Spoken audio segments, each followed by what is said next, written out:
Oh goody, it's starting to rain again.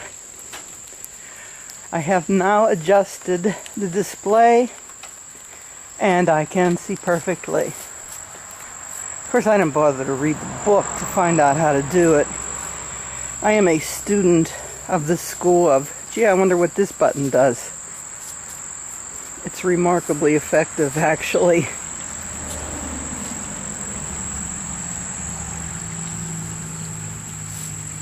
Things are pretty wild in the garden. Well, it seems to be the story of my life, really.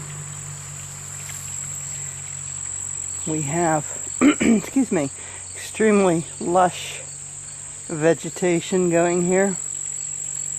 That's the word of the day, lush. Rudbeckia, those are nice. Nice bright yellow. More Rudbeckia, sort of orange and red. The tall phlox, much further along now than they were the last time I shot in here.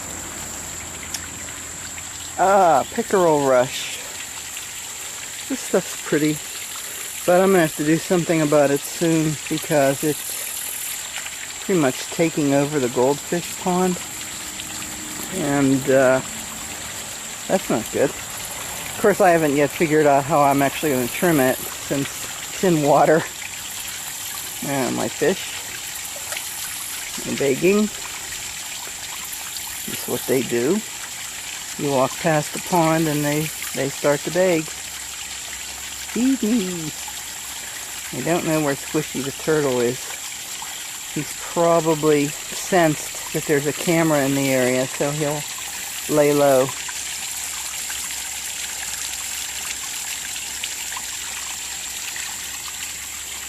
But I do not see him anywhere.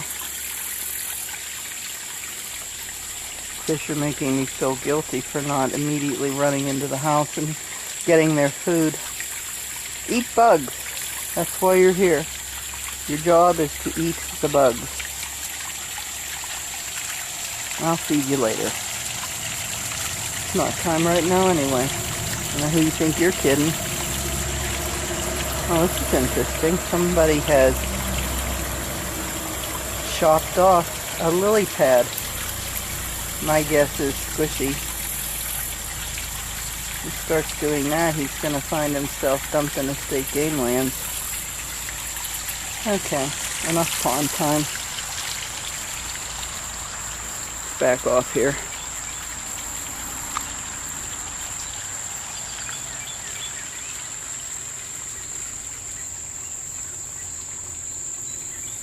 Roses of Sharon.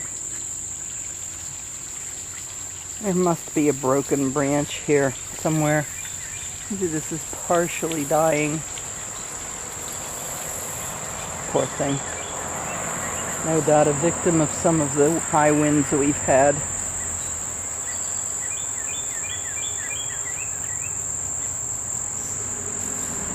It's a nice grouping. A lot of pink.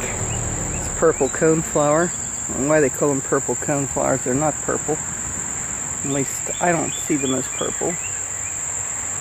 But we do have a large number of tall phlox, white and pink, and darker pink, it looks like. Oh, I was glad to see this right here. It's a butterfly bush. Now I'm about 6-7 feet away from it. I can actually smell it. That's how rich it is. And butterflies and hummingbirds are wild for it.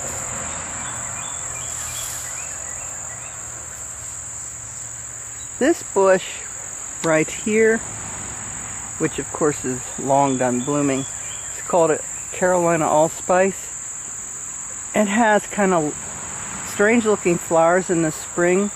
They look like cloves, but big cloves made out of leather. That's the best I can do, and they're red. But they have a wonderful smell. I've heard some people describe it as strawberry, some as pineapple, some as cinnamon apple. Probably why they call it allspice. No one can decide. Okay, I always let some of these bloom and thrive in the area because the goldfinches feed on them and they use the fuzz from the seeds to make their nests, line their nests, something with their nests, I don't know. So I generally have a few of those around. Not a plant to turn your back on. We're talking major thornage here. They will hurt you. And despite my best efforts, I think the peach trees are a bust this year.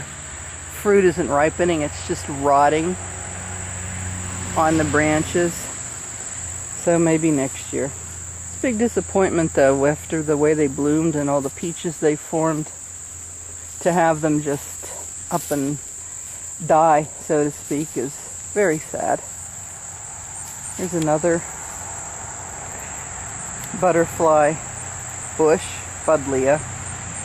It's just opening. It's not looking overly robust, but matter of fact, it's looking kind of dying. But I do hope it survives. The fact that it's alive, it will probably come up again next year. Here's another one. Looks like 3 or 4 of my butterfly bushes did survive, which I'm very happy about.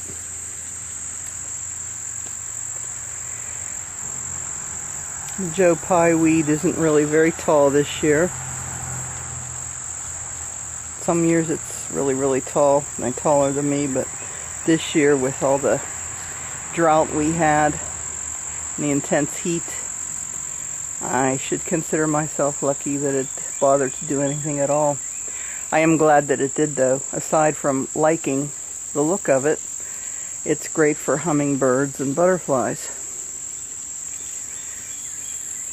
Obviously, ironweed, which this is not much deterred by hot, dry weather, because this is actually taller than me. So it's doing well. It's also a favorite of butterflies. Speaking of butterflies, one of my butterflies is right there. Oh, good focus. I just released this butterfly yesterday. And, no, the day before.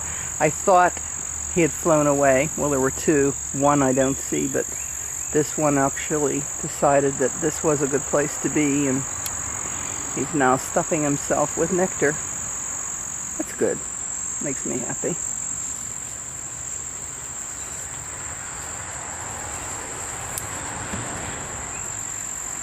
Oops, I startled him.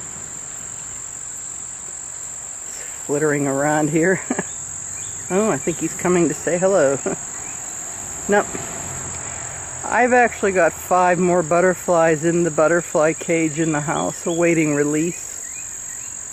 It's currently raining slightly, so I really don't want to toss their little winged butts out the door right now, because when they first eclose, I think is the right term, come out of their chrysalis, and they're a little feeble. Okay, this thing right here, white thing, I believe it's called bindweed, member of the morning glory family, plant from hell.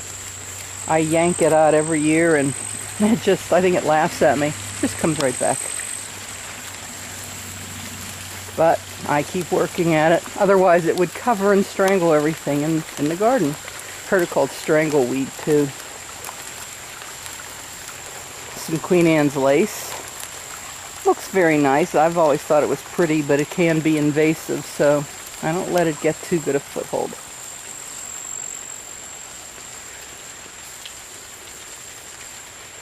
Okay, people.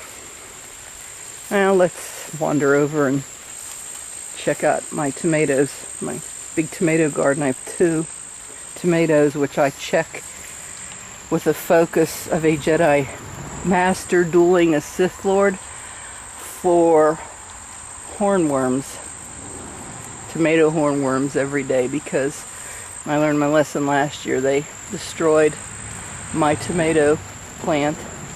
I was quite disappointed. These are doing very well.